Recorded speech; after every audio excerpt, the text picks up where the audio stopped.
ملکوں میں بھی پیدا ہو سکتے تھے، پھر دنیاوی حیثیتیں ہماری بہت عروج پہ ہوتی، ہمارا آؤ جلال بھی عروج پہ ہوتا، ہمارے ملین بلین ٹریلین فالوورز شپ بھی ہوتی، بینک بیلنس بھی ہوتا، ہاتھ کے نیچے بڑی لگژری لائف ہوتی.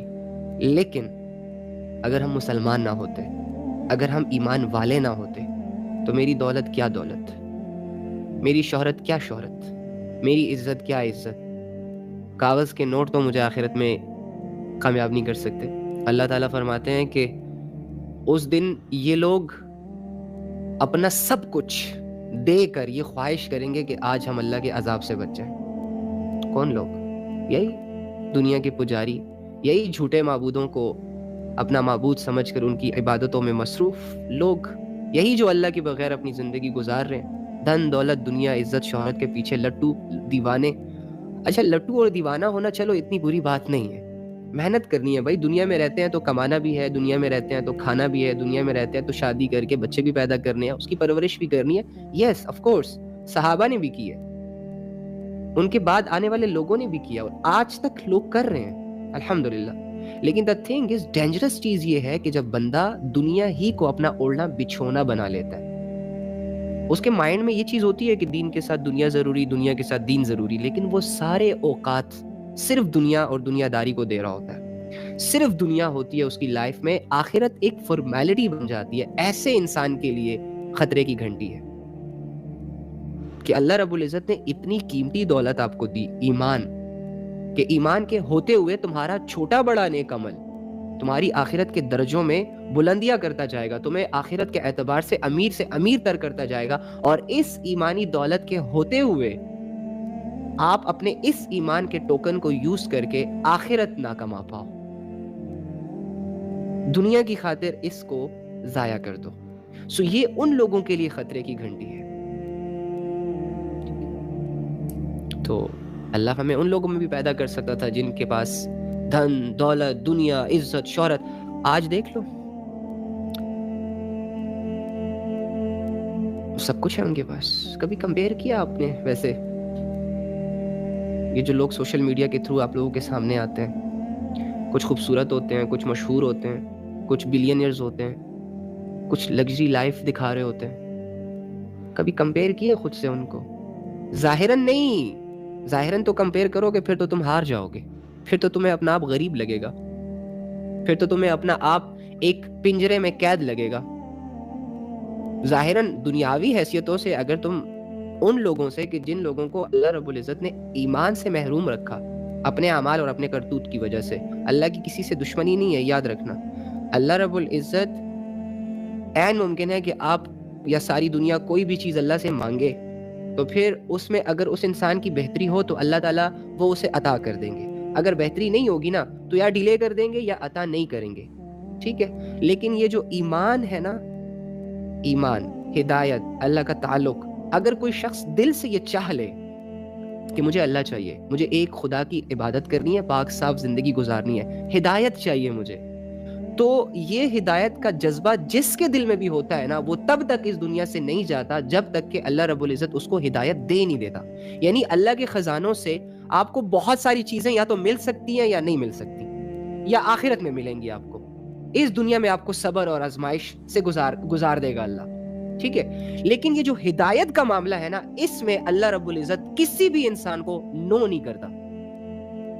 کہ ایک انسان ہے وہ سچے دل سے، دل کی گہرائیوں سے ہدایت کی نیڈ کو فیل کر رہا ہے اور اللہ اسے ہدایت نہ دے، یہ امپاسبل ہے. ایکچولی میں جو لوگ ہدایت سے محروم ہوتے ہیں وہ ہدایت چاہ نہیں رہے ہوتے.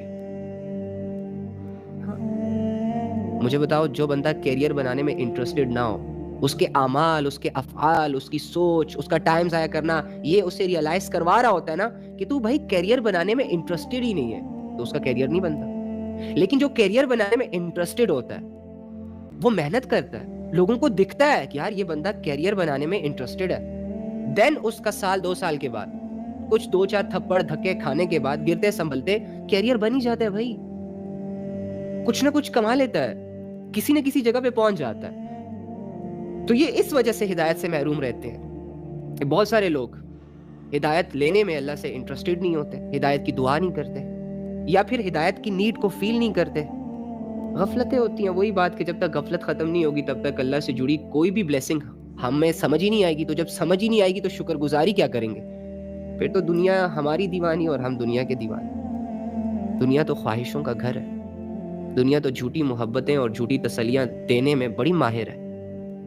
دنیا کا شکنجا تو بہت بڑا ہے بھائی, اس کا پنجہ بہت بڑا ہے, اس کی گرپ بڑی مضبوط ہے کہ جو تھوڑا سا بھی ڈھیلا کرے گا نا خود کو, دنیا موسٹ ویلکم کہے گی اسے. ساتوں دروازے کھولے گی ایسے انسان کے لیے جو دنیا کی لذتوں کی طرف آنا چاہے, جو دنیا کی اٹریکشنز کی طرف آنا چاہے, جو دنیا کی گمراہیوں میں قدم رکھنا چاہے, جو دنیا کے اندھیروں میں آگے بڑھنا چاہے. واللہ یہ دنیا بڑی خوش ہوتی ہے ایسے بندے کے لیے. اور اتنا شروع میں اتنا عالیشان استقبال ہوتا ہے نا اس کا دنیا کی طرف سے, گناہوں کی دنیا میں, آپ حیران ہو جاتے ہو. اسی لیے تو وہ لوگ بڑھنے کی خواہش کرتے ہیں. ہپنوٹائز کیا جاتا ہے ان کو لذتیں دکھا کے, مزے دکھا کے, دولتیں دکھا کے, شہرتیں دکھا کے.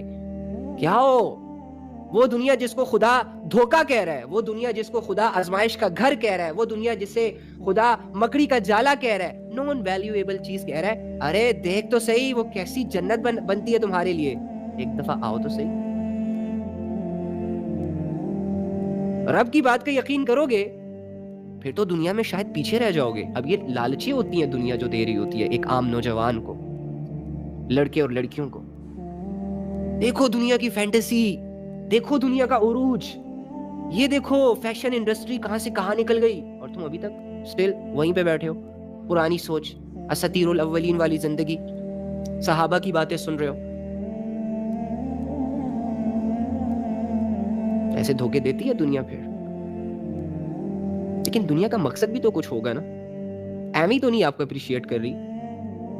کیوں آپ پر کوئی بندہ ایویں احسان کر جاتا ہے, اس کا کوئی مطلب شطلب نہیں ہوتا آپ سے. دنیا کا قانون ہے بھائی, آپ کی مدد تبھی کی جائے گی جب اگلے بندے کو آپ کی بھی کبھی نہ کبھی ضرورت پڑے گی یا ہے. ایویں تو نہیں کھڑا ہوتا کوئی آپ کے ساتھ, بہت کم. اور اگر کوئی کھڑا ہو جائے تو ایسے لوگوں کو ہم نہیں سمجھ پاتے. تو دنیا کا قانون ہے, اسے کون بدل سکتا ہے؟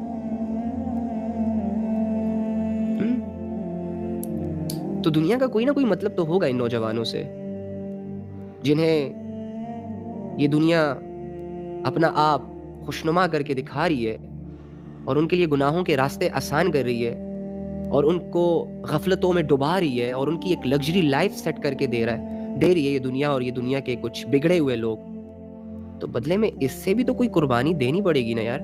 وہ قربانی کیا ہو سکتی ہے آپ کے خیال میں؟ کیا ہو سکتی ہے؟ اس دنیا کا ہم سے کیا مطلب ہو سکتا ہے؟ کیسے ہمیں یہ دھوکہ دے سکتی ہے؟ اللہ تعالیٰ کیوں فرما رہا ہے وَمَا الْحَيَاةُ الدُّنْيَا إِلَّا مَتَاعُ الْغُرُورِ؟ یہ دنیا دھوکہ ہے. اسی لیے نا تاکہ ہم اس پہ اعتبار نہ کریں.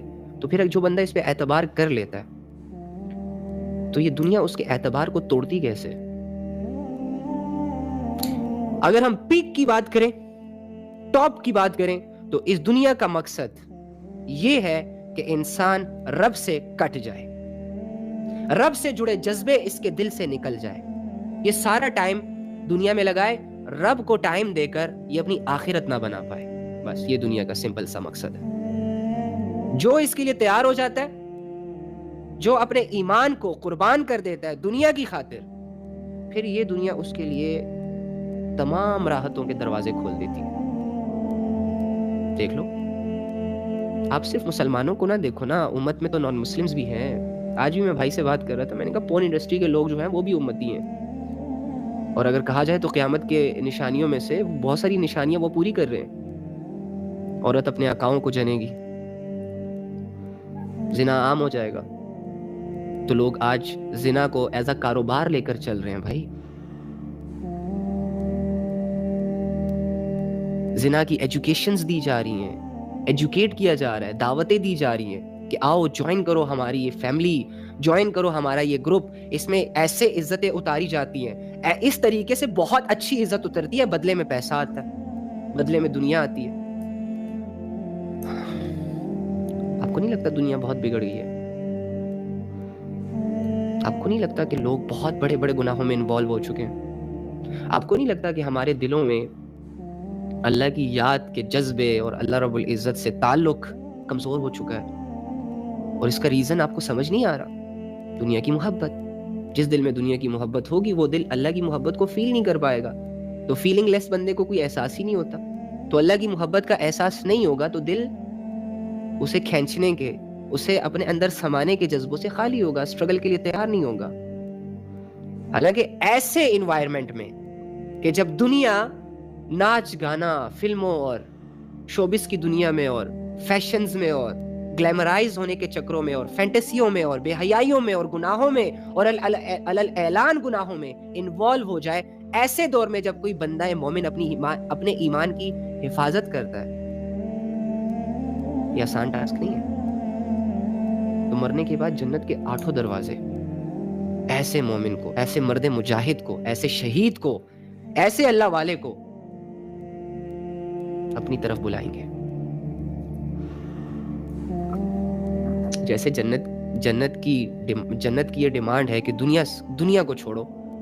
اور دنیا کو چھوڑنے کا مطلب, اچھا میں اکثر یہ جو دنیا کو چھوڑنا کہتے ہیں لوگ, اس کا نا اکثر غلط مطلب لیتے ہیں. دنیا کو چھوڑنے کا مطلب یہ نہیں ہے کہ آپ غاروں میں نکل جائیں, آپ سب چھوڑ دیں, جو کر رہے ہیں وہ بھی چھوڑ دیں, بس ایک جا نماز بچھائیں اور اس پہ تسبیحات اور اس پہ نوافل اور اس پہ تلاوتیں سٹارٹ کر دیں. نو نیور, نہیں بھائی. Educated life. نبی صلی اللہ علیہ وآلہ وسلم کی سیرہ, انہوں نے کاروبار بھی کیا. اگر میں ایک کاروباری ہوں, میرے 8-10 گھنٹے کاروبار میں گزرتے ہیں, تو وہ کاروبار کیسے میرے لیے دین بن سکتا ہے؟ وہ نالج اویل کرنا, پھر اس نالج کے مطابق پیسہ گین کرنا میری عبادت. نبی صلی اللہ علیہ وآلہ وسلم ہسبینڈ بھی تھے, بیٹے بھی تھے, بھائی بھی تھے, نہیں دوست بھی تھے.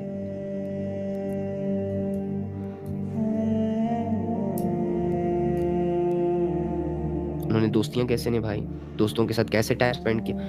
نبی صلی اللہ علیہ وآلہ وسلم کی لائف کو سیکھ کر, جان کر, پڑھ کر اپنا ہر ایکشن ان کے مطابق, دین کے مطابق ڈھانے کو دنیا کا چھوڑنا کہتے ہیں. کہ دنیا کے کرائٹیریاز کو نہیں فالو کرنا, دنیا کے سکوپس کو نہیں فالو کرنا. وہ دنیا جو ہمارے دین سے ٹکرائے گی, اس دنیا کو ہم نے اپنے دل میں, دماغ میں اور اپنی زندگی میں جگہ نہیں دینی. And that's it. باقی ہم نے کھانا بھی ہے بھائی, پینا بھی ہے, سونا بھی ہے, شادیاں بھی کرنی ہے, فرینڈشپس بھی لگانی ہے حلال, گھر والوں کو بھی ٹائم دینا ہے, باہر معاشرے کو بھی ڈیل کرنا ہے, ترقیاں بھی کرنی ہے, ایجوکیشن بھی حاصل کرنی ہے, سب کچھ کرنا ہے. صلہ رحمی کرنی ہے, حلال حرام کو سیکھ کے, حلال حرام کو سامنے رکھ کے حلال میں انوالو ہونا ہے, معاشرے کے لیے کچھ کرنا ہے, گھر والوں کے لیے کچھ کرنا ہے. برو, مسلمان کی لائف تو بڑی ٹف ہوتی ہے. مسلمان کی لائف سکرولنگ میں نہیں گزرتی نا, 2-4 لوگوں کی غلامی میں نہیں گزرتی نا مسلمان کی لائف. ایکچولی اسے کہا جاتا ہے دنیا کے اندر غرق ہو جانا. مسلمان گھوڑے, بکروں اور گدھوں کی طرح زندگی نہیں گزارتا کہ بس ایک ہی بوجھ کمر پہ لادا ہوا ہے اور بس اس کو ساری عمر لے کے چل رہا ہے, کوئی نئی چیز اس کی زندگی میں ایڈ نہیں ہو رہی, اور اللہ سے غافل ہو کے لوگوں سے محبتوں کے دعوے کر رہا ہے. مسلمان کی یہ لائف نہیں ہوتی نا ڈوڈ. یو ہیو ٹو انڈرسٹینڈ کہ مسلمان ایک بڑی ایجوکیٹڈ, ایک سمپلسٹی میں رہتا ہے, لیکن بڑا سینسیبل بندہ ہوتا ہے. میچورٹی اس کے الفاظ سے ٹپکتی ہے, اس کے چہرے سے ایک نورانیت ٹپکتی ہے. اچھا, نورانیت کا مطلب یہ نہیں ہوتا کہ اس کی سکن گلو ہو جاتی ہے, نہیں. جب بندہ اسے دیکھتا ہے نا تو وہ تر و تازہ, حشاش بشاش لگتا ہے. آج مسلمانوں کی حالت دیکھو, سارے کوئی کونے میں بیٹھ کے رو رہا ہے, تو کوئی بستر میں چھپا کے خود کو رو رہا ہے. ابھی کیا ہوا ہے؟ آسمان ٹوٹ گیا اس پہ.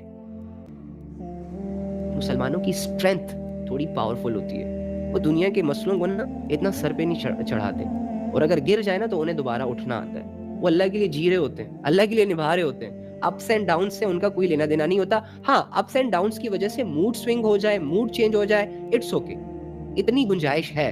2-4 دن کا سوگ منا لو, کوئی مسئلہ نہیں. 2-4 دن رو لو, دھو لو, لیکن اسے ساری زندگی کا غم نہ بناؤ یار, ورنہ تو آگے کا سفر سٹک ہو جائے گا, ورنہ تو تم یہاں, لوگ آگے. ٹھیک ہے, موڈ چینج ہو جائے کوئی بات نہیں, لیکن بندہ نہیں بدلنا چاہیے, خدا نہیں بدلنا چاہیے, اللہ اور بندے کا تعلق نہیں ٹوٹنا چاہیے. پھر وہ کوئی بھی کیفیت ہو, پھر وہ کوئی بھی دنیا ہو, پھر وہ کوئی بھی چیز ہو, کوئی بھی خواہش ہو, کوئی بھی ایکٹیویٹی ہو. موڈ چینج ہونا نیچرل ہے. بندہ چینج ہو جائے, اپنا آپ ہی بدل دو, اپنی انسانیت ہی بدل دو, اپنا ایمان ہی بدل دو, یہ الاؤڈ نہیں ہے.